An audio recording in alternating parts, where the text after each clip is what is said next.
Everyone, good morning everyone, hope you are doing well in your life.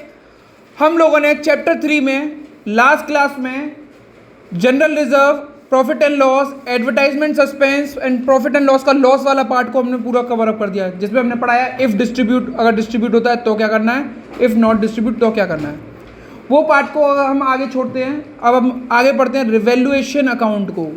Revaluation account का मतलब पहले जानते हैं कि कोई भी असेट में या कोई भी लाइबिलिटी में कोई चेंज आता है तो उसको हम रिवैल्यूएशन अकाउंट में शो करते हैं। I repeat, revaluation account show the change, the revaluation account show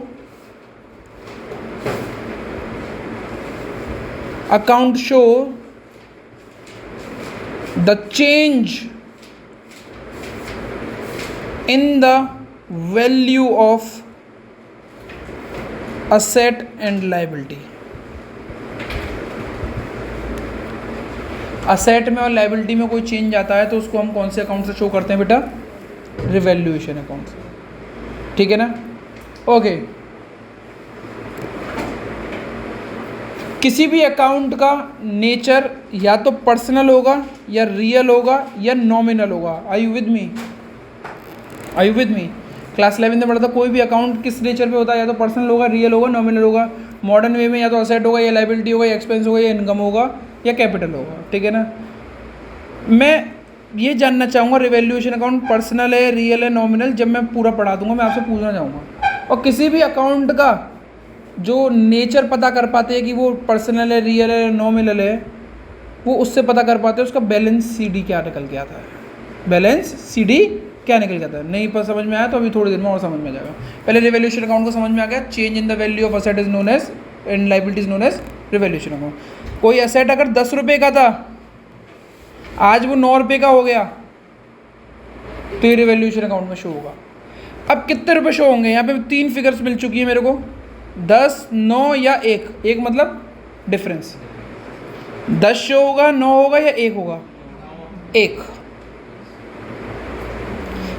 revaluation account में ये बताते कितने से बढ़ा या कितने से कम हुआ, कितने तक बढ़ा, कितने तक गिरा, नहीं आता। अब मैं दोबारा से सेंटेंस को पढ़ रहा हूं, प्लीज दोबारा से सेंटेंस को पढ़िएगा। बिल्डिंग, अब जो मैंने शब्द बोले हैं उसी से आंसर बताइएगा। बिल्डिंग इंक्रीज्ड बाय 10,000 रुपये। Building increased to 10,000। दोनों बात एक है या अलग है? दोनों बात एक है या अलग है? Please raise your hand. कौन सा वाला रिवैल्यूएशन अकाउंट में आएगा? फर्स्ट। क्यों? क्योंकि ये बता रहा है बिल्डिंग इतने से बढ़ेगी, और दूसरा क्या बता रहा है? कितने तक बढ़ेगी। तक विल नॉट कम, कितने से बड़ी विल कम। दोबारा से हिंदी भाषा में दोबारा से पूरा ढंग से बोल रहा हूँ। कोई भी चीज़ कितनी बढ़ती है वो शो होगी, कितने तक बढ़ी है वो शो। कोई चीज़ 10 रुपये से 12 रुपये की हुई तो जो 2 रुपये की बढ़ी है वो शो होगा। 10 से 12 की हुई तो 12 शो नहीं होगा। दोबारा से क्लियर हो गया मेरा? बाय आए, दोबारा से एक हिंदी भाषा में थोड़ा सा रटवाने वाली बात, बाय आए तो डायरेक्टली लिख दो, और 2 आए तो माइनस करके लिखोगे। समझ के? बाय आए तो डायरेक्टली आंसर लिखो, और 2 आए तो माइनस करके लिखोगे। Are you with me? Heading आगे बढ़ते हैं इसकी।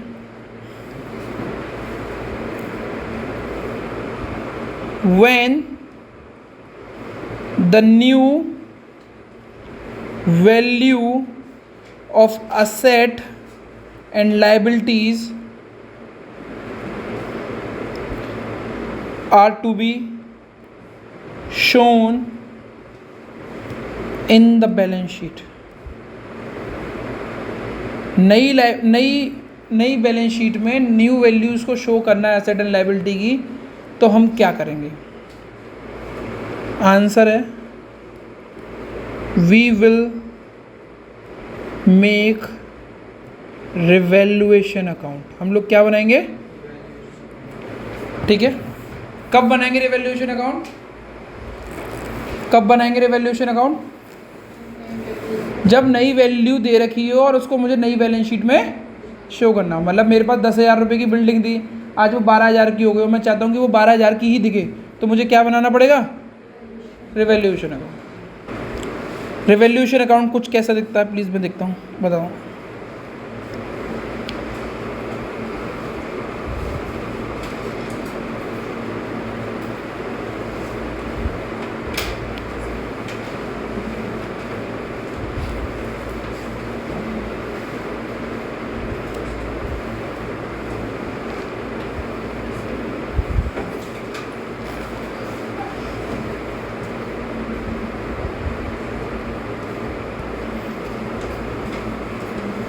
टू,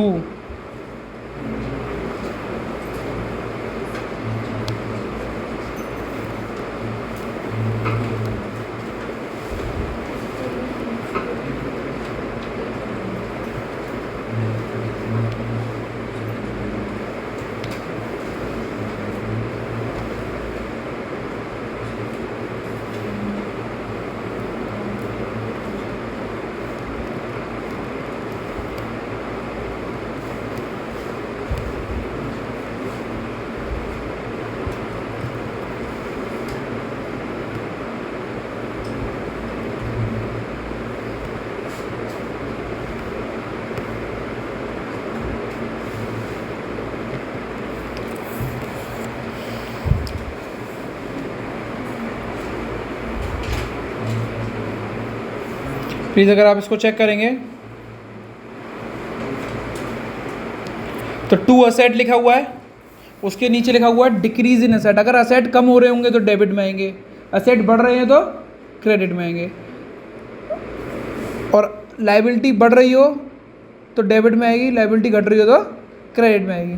बट बच्चे पूछेंगे भैया 11th क्लास में तो आपने पढ़ाया था कि अगर असेट बढ़ रहे होते हैं तो डेबिट होते हैं, या तो घट रहे हैं तो डेबिट हो रहे हैं। तो वो मैं इसलिए सिखाया था कि अगर मैं इसकी जनरल एंट्री बनाऊंगा, इसकी जनरल एंट्री बनाऊंगा तो यहाँ पे टू असेट ये क्या हुआ है, तो जनरल एंट्री में क्या हो जाएगा, उल्टा हो जाएगा। टू असेट आगे ऊपर कुछ नहीं है तो किस अकाउंट से आ रहा है, रिवैल्यूएशन अकाउंट से। तो जनरल एंट्री में तो असेट क्या हुए हैं, क्रेडिट ही हुए, ठीक है ना। अगर क्रेडिट साइड बड़ी आती है, अगर क्रेडिट साइड बड़ी आती है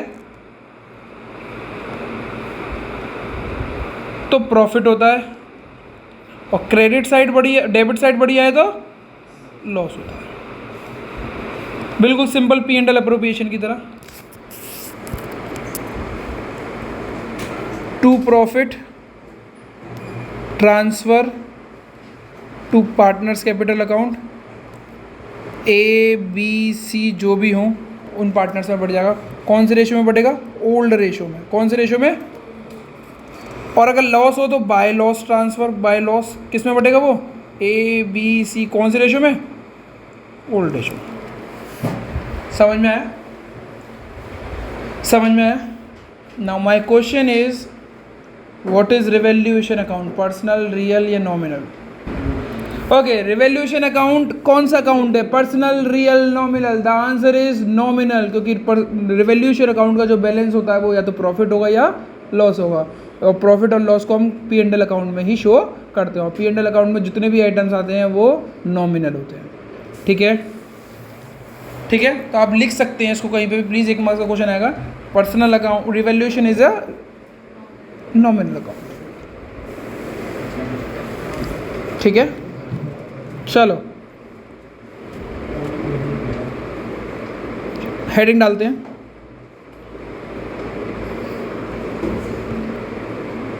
when the new value are not shown in the new balance sheet, दोबारा से बोल रहे हैं, नई वैल्यूज़ को नई बैलेंस शीट में शो नहीं करना। तो आंसर है तब हम क्या बनाएंगे, we will make net effect क्या बनाएंगे हम? नेट इफेक्ट क्या बनाएंगे हम लोग? What is net effect? Revaluation account को उस पैराग्राफ की फॉर्म में लिख देना। भैया नहीं समझ में आया तो आप समझ में आ जाएगा। इंक्रीज इन असेट प्लस में रहेगा, डिक्रीज इन लायबिलिटी प्लस में रहेगी, डिक्रीज इन असेट माइनस में रहेगा, इंक्रीज इन लायबिलिटी माइनस में रहेगी। अब इधर देखिए प्लीज़, स्क्रीन पे देखें प्लीज़, इधर देखें, ये प्लस प्लस है, इन दोनों को प्लस करके आउटर कॉलम में लिख देंगे आप, ठीक है ना। ये माइनस माइनस है, इन दोनों को प्लस करके आउटर कॉलम में लिख देंगे, बट माइनस का साइन दिखाएंगे। ये ए है और ये सी आंसर आएगा, ए माइनस। अगर ये आंसर पॉजिटिव में आता है तो प्रॉफिट है, और ये आंसर अगर लॉस में आता है तो ये माइनस में आता है तो ये लॉस है। किसमें? और प्रॉफिट का आंसर आपका, ये जो प्रॉफिट का आंसर था ऊपर, प्रॉफिट को हमने किस रेशियो में बांटा था? लॉस को किस रेशियो में बांटा था? बट यहाँ पे चेंज हो जाएगा, यहाँ पे प्रॉफिट बटेगा गेनिंग टू सेक्रीफाइस में, और जो लॉस होगा वो किस में बटेना चाहिए फिर? Sacrifice to gain. ये थोड़ा सा टफ रहता है, इसको थोड़ा सा दिमाग लगाएं, नोट्स बनाएं, पूरी तरीके से कंप्लीट करते हैं, क्वेश्चंस करेंगे इसके ऊपर, समझ में आ जाएगा, ठीक है। कहाँ से दिखाऊँ? यहाँ से शो कर दो, ठीक है। बच्चों आपके पास TS ग्रेवल 2025 एडिशन का 26 क्वेश्चन है, थर्ड चैप्टर का 3.56 पेज पर। जो मैंने आप लोगों को पढ़ाया है वो कुछ इसमें दे रखा है। ABC पार्टनर है 2:1 के लिए, ये ओल्ड रेशो है। नया रेशो उन लोगों ने सोचा कि 5:3:2 होना चाहिए। कितना होना चाहिए? अब उसके जब ये 5:3:2 था तो उन लोगों के असेट्स में कुछ वैल्यू चेंज हुई, तो वो नीचे देखा है, machine, computer, sundry debtor, outstanding expense. Before I move on, class 11 से क्लास 12 में बच्चे जो जरूर आ चुके हैं, पर कभी कभार कुछ बच्चों को कन्फ्यूजन रहता है कि कौन सी चीज़ असेट है, कौन सी चीज़ लायबिलिटी है, तो प्लीज़ उसको भी मैं दूर कर देता हूँ।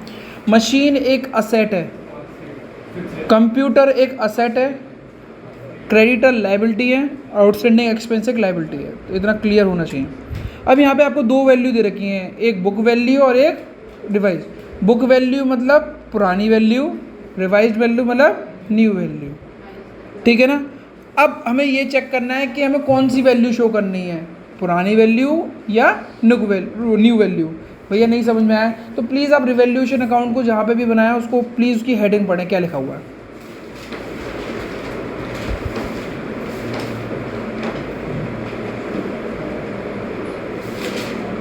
क्या लिखा हुआ है? When the new value of asset and liability are to be shown in the new balance sheet, ठीक है ना। कौन सी बैलेंस शीट में? न्यू बैलेंस शीट में, ठीक है ना।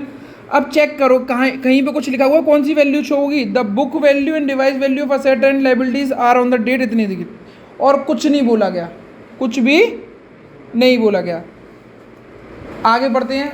दे ऑल्सो डिसाइडेड, सेकेंड लाइन को पढ़ते हैं, they also decided not to change the value of asset and liability.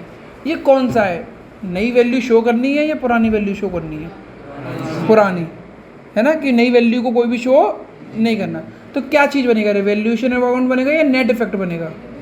Please को पढ़ लें। नेट इफेक्ट का जो हेडिंग है वो क्या दे रखी है? When the new value are not, ये यही तो बोल रहा है कि न्यू वैल्यू को शो। तो फिर आपको क्या बनाना है? रिवैल्यूएशन अकाउंट या नेट इफेक्ट? नेट इफेक्ट बनाते हैं। चलो नेट इफेक्ट बनाते हैं तो इसमें हमें चेक करते हैं कि पहले मशीन कितने रुपए की थी। अभी थोड़ा सा होमवर्क कर लेते हैं। इसी 2.5 लाख की, अब कितने की है? कितने से बढ़ गई? तो 50,000 रुपये हमारे प्लस के 50,000 रुपये, यानी इंक्रीज इन असेट। तो हम कहीं पे देखो इंक्रीज इन असेट लगा हुआ है नेट इफेक्ट में, तो वहाँ पे लिख देंगे इंक्रीज इन मशीनरी। क्या लिख देंगे? Increase in machinery. Net effect लिखेंगे सबसे पहले, तो हेडिंग डालेंगे नेट इफेक्ट, फिर लिखेंगे इंक्रीज इन मशीनरी 50,000 रुपये प्लस के, ठीक है। इंक्रीज इन मशीनरी कितने, 50,000 रुपये प्लस के। अब कंप्यूटर पहले कितने का था, अब कितने का है, एक में कम हुआ या ज़्यादा हुआ, कितने से 25, और कम होता है तो माइनस करना है या प्लस करना है असेट, तो 2-3 लाइन छोड़ के लिखो डिक्रीज इन असेट, 2-3 लाइन छोड़ के decrease in asset, decrease in computer, sorry decrease in computer 25,000 रुपये। माइनस का साइन ज़रूर बनाएंगे इसके आगे, माइनस के साइन के लिए ब्रैकेट यूज़ करते हैं, क्या करते हैं, ब्रैकेट, 25,000 रुपये। आगे बढ़ते हैं, क्रेडिटर पहले कितने के थे, आप कितने के हैं, तो ये बढ़े या कम हुए, लाइबिलिटी कम की होती है तो प्लस होती है, माइनस चेक करो, चेक करो किस आंसर चेक करो, डिक्रीज इन लाइबिलिटी कहाँ पे लिख रखा है मैंने, प्लस में, तो डिक्रीज इन लाइबिलिटी लिखो, decrease in sundry creditor, decrease in sundry creditor कितने रुपए से हुआ, 15,000, तो 15,000 लिख दो। कितना, कौन सा साइन आएगा, प्लस का या माइनस का, प्लस का, ठीक है। दूसरा आ जाओ, आउटस्टैंडिंग एक्सपेंस कितने के हैं, पहले कितने के थे, तो अब कितने के, तब क्या होगा, लिखो इंक्रीज इन आउटस्टैंडिंग एक्सपेंसेस पर माइनस में शाइन होगा 10,000।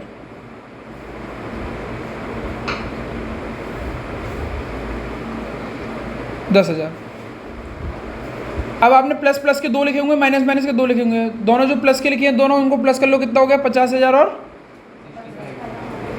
65,000, और दूसरा कितना है 65 में से 35 को माइनस करो तो 30,000 का पॉजिटिव आया या नेगेटिव आया, तो ये प्रॉफिट है या लॉस, प्रॉफिट किस में बढ़ेगा, गेनिंग टू, तो अब आप गेनिंग और सेक्रीफाइस और निकाल लें ABC का और जनरल एंट्री करके देगा। ठीक है बच्चों, करें तब तक आप ये लोग। बच्चों जो मैंने क्वेश्चन दिया था उसका नेट इफेक्ट मैंने यहाँ पे निकाला है, नेट इफेक्ट मैंने यहाँ पे निकाला है। अब स्क्रीन पे देखते हैं ये क्वेश्चन हम अटेम्प्ट कर पाते नहीं कर पाते। सबसे पहले मेरे पास जो मशीन थी, मशीन मेरी बड़ी थी, तो increase in machinery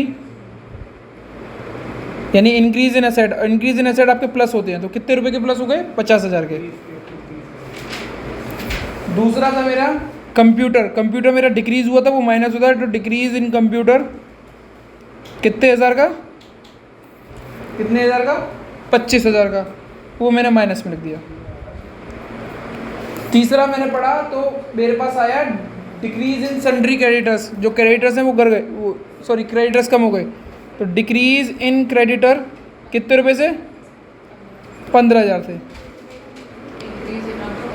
increase in outstanding, ये हमारी लाइबिलिटी, तो लाइबिलिटी बढ़ती है तो माइनस में करते हैं, कितने रुपए बेटा, 10,000। अगर जिसको क्वेश्चन नहीं दिख रहा हो अपनी बुक से देखे नहीं सकते तो पीछे वाली वो क्या कहते हैं प्लेबैक कर रहे हैं उसमें क्या कहते हैं स्क्रीनशॉट ले लें इसका।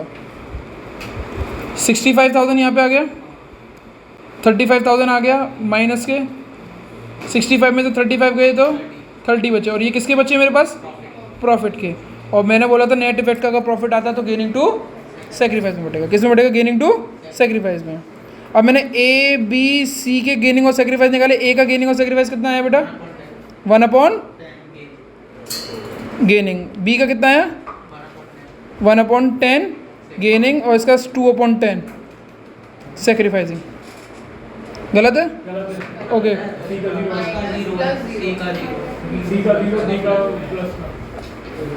ये गेनिंग नहीं था तो है B वाला सेक्रीफाइस है, ठीक है। ये 0 आया हुआ है, तो जनरल एंट्री होगी गेनिंग टू सेक्रीफाइस, यानी A capital account debit to B capital account.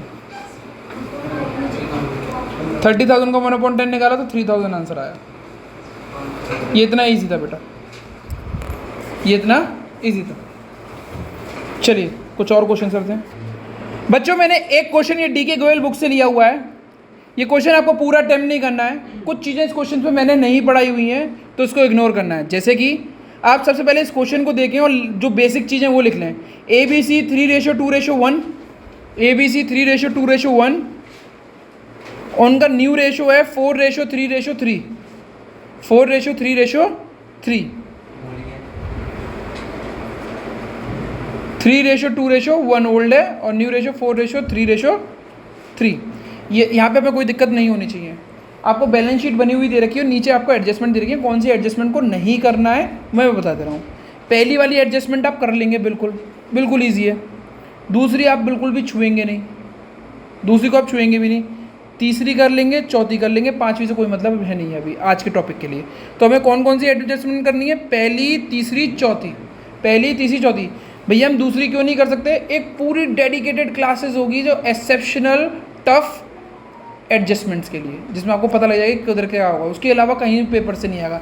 अभी ये केवल आप अभी बेबी स्टेप चल रहे, तो आप ये पहली, तीसरी और चौथी एंट्री को कंप्लीट करें। ओल्ड वैल्यू कौन सी है आपकी? जो यहाँ पे असेट में लिखी हुई है। न्यू वैल्यू कौन सी है? जो यहाँ पे लिखी हुई है, चेंज हुई है, उसके हिसाब से लिखना है। बाय वाला आंसर डायरेक्टली लिखना है, टू वाला माइनस करके लिखना है। समझ में आ गया? प्लीज़ इसको अटेम्प्ट करें। और ये मान के चलें न्यू वैल्यू को न्यू बैलेंस शीट में शो करना है, इसलिए रिवैल्यूएशन अकाउंट बनाना है इसमें।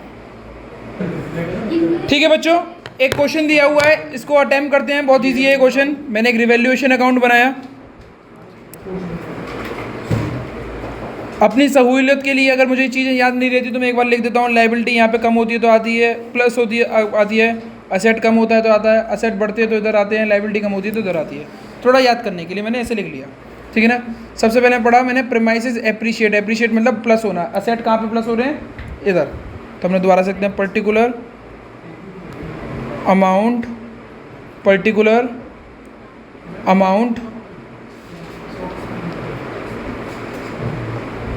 बाय प्रीमाइसेस 10% बनाना है। 3 लाख का 10% 30,000। स्टॉक के लिखा हुआ है स्टॉक बाय 10,000, यानी एप्रिशिएट बाय 10,000। स्टॉक भी बढ़ गया, बाय स्टॉक 10,000। तीसरी इसको मैंने आपको करने से मना कर दिया था, अभी नहीं करेंगे, हम बाद में करेंगे जब हम थोड़ा सा और अच्छे से पढ़ लेंगे इसको। सन्ड्री क्रेडिटर्स रिड्यूस बाय, मतलब क्रेडिटर हमारे कम हो गए। कम मतलब लायबिलिटी कम। लायबिलिटी कम कहाँ हो रही है? एल माइनस कहाँ है? इधर। बाय क्रेडिटर कितने रुपये से कम होगी बेटा? 15,000। मशीन डेप्रीशिएट असेट कम हो गया। असेट कहाँ होते हैं? 2 मशीन। कितने रुपये बेटा? 5%। 1,80,000 का 5% कितना होता है? 9,000। टोटलिंग करी मैंने 55,000 इसका आंसर आया यहाँ पे। 55,000 इसका यहाँ पे आंसर आया। मैंने बैलेंसिंग करी तो 46,000 यहाँ पे आए। 2 प्रॉफिट ट्रांसफ़र। ए कौन कौन पार्टनर है? ABC। इनके ओल्ड रेशो में बढ़ जाएगा ABC। ओल्ड रेशो इनका बेटा क्या है वो चेक करके देख लेते हैं हम लोग। ओल्ड रेशो है 3:1, 3:2:1। तो आंसर कितना हुआ? इसको बांटा तो हमने 23,000 15,333 पॉइंट में आया होगा इसका आंसर, इसीलिए हमने इसको राउंड ऑफ कर दिया है। 7,667। ठीक है, राउंड ऑफ करके ये आंसर आ रहा है। ठीक है बच्चों, ऐसे ही क्वेश्चंस करते रहेंगे। कल हमारी जो क्लास होगी बहुत इंपॉर्टेंट क्लास होगी, उसको मिस मत करिएगा। वो हमारे 2 रिजल्ट्स के ऊपर होगी, बहुत डेडिकेटेड क्लास रहेगी। 1 से 1.5 घंटा आराम से लेके चला जाएगा। That's it from us. Thank you everyone. आज की क्लास यहीं पे समाप्त।